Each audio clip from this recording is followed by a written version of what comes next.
Shalom, nama saya Indri Andini. Pada kesempatan kali ini, saya akan mempresentasikan tugas saya, yaitu tugas perkembangan remaja. Nah, sebelum saya membahas lebih dalam lagi tentang tugas ini, saya akan menjelaskan terlebih dahulu apa itu remaja. Remaja yang juga dalam bahasa Inggrisnya disebut adolescence merupakan masa peralihan dari masa kanak-kanak menuju masa kedewasaan.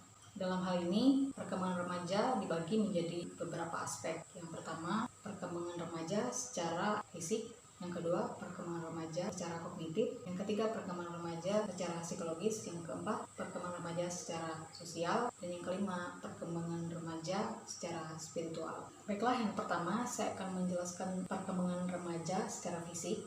Perkembangan fisik pada perempuan dimulai pada usia 12 hingga 13 tahun. Perkembangan fisik pada perempuan ini ditandai dengan yang pertama, menstruasi, dimulai pada usia 12, 13, hingga 15 tahun. Yang kedua, berkembangnya payudara, tumbuhnya rambut pada ketiak dan pubis, bertambahnya lemak tubuh dan kulit menjadi berminyak.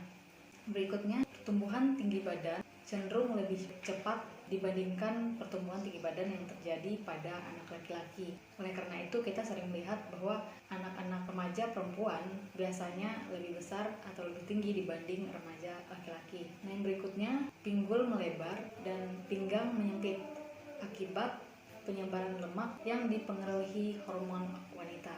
Nah, selanjutnya, perkembangan fisik yang terjadi pada laki-laki itu dimulai pada usia 11 hingga 12 tahun. Ditandai dengan kulit testis dan skrotum menjadi gelap dan testis bertambah besar. Yang kedua, remaja laki-laki akan mengalami yang namanya mimpi basah atau ejakulasi. Itu dimulai pada usia 13 hingga 14 tahun. Ejakulasi ini sendiri adalah keluarnya muskus atau cairan dari Mr. P yang tidak disengaja atau terjadi dengan sendirinya. Yang ketiga, pertumbuhan rambut pada area pubis, ketiak, tumbuhnya kumis dan juga jenggot. Yang keempat, berkembangnya kelenjar keringat pada ketiak yang menyebabkan bau badan. Kelima, tumbuhnya jakun pada remaja laki-laki yang menyebabkan suaranya menjadi pecah dan menjadi berubah. Setelah itu tadi perkembangan remaja secara fisik, selanjutnya saya akan menjelaskan perkembangan remaja secara psikologis. Perkembangan secara psikologis biasanya ditandai dengan perubahan mental maupun emosional. Pada tahap ini, remaja akan mulai mengenal cinta, yang namanya kasih sayang, simpati, saling tolong-menolong, saling menghormati, ramah tamah, dan lain-lain. Nah, pada tahap ini juga remaja akan sangat mudah terpengaruhi oleh lingkungan. Jadi, jika remaja berada pada lingkungan yang kurang kondusif, maka remaja akan cenderung lebih sensitif, reaktif yang kuat, dan emosi cenderung ke arah yang negatif dan temperamental. Sedangkan jika remaja berada di lingkungan yang lebih kondusif, maka akan lebih mudah matang secara emosional. Nah, selanjutnya saya akan menjelaskan perkembangan secara kognitif menurut Jean Piaget. Jadi, perkembangan secara kognitif menurut Jean Piaget berada pada tahap operasional formal, di mana tahap operasional formal ini menjelaskan ada 3, yaitu remaja mulai bisa berpikir secara abstrak, lebih ideal, dan lebih logis.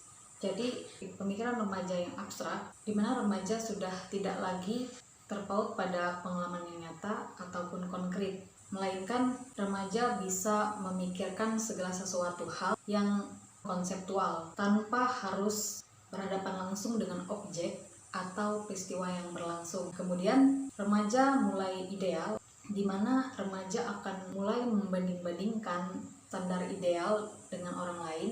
Dan pada tahap ini juga remaja akan mulai berpikir tentang ciri-ciri ideal. Jadi bagaimana ciri-ciri ideal yang seharusnya, entah dia harus seperti standar orang lain atau menurut standarnya sendiri. Disinilah remaja akan mulai berpikir secara ideal.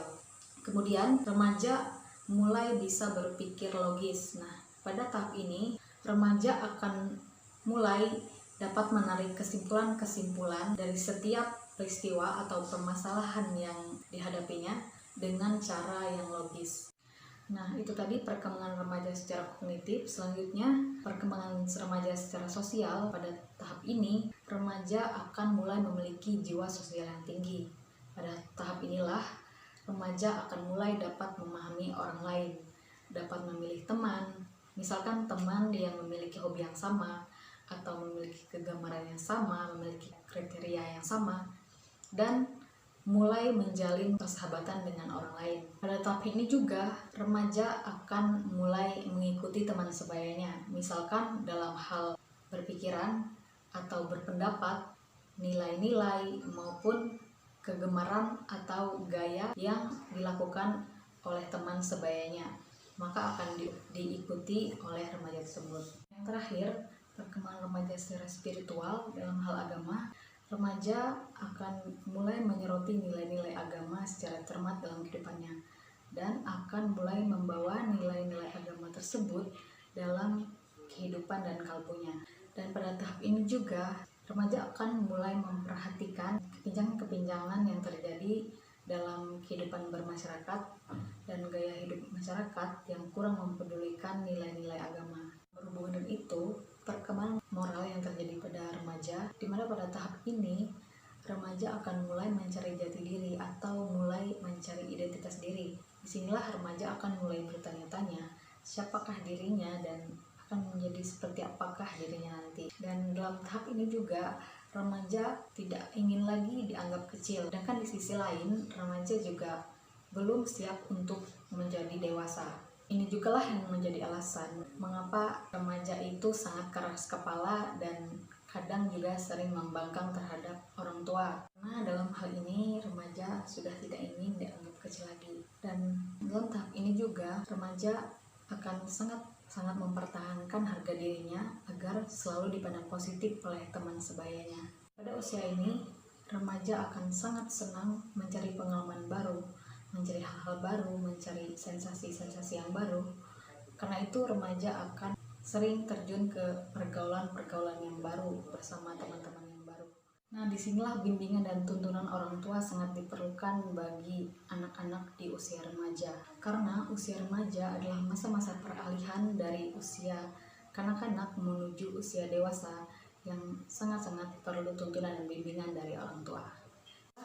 Sekian presentasi dari saya, kurang dan lebihnya saya mohon maaf dan terima kasih buat kesempatannya. Shalom.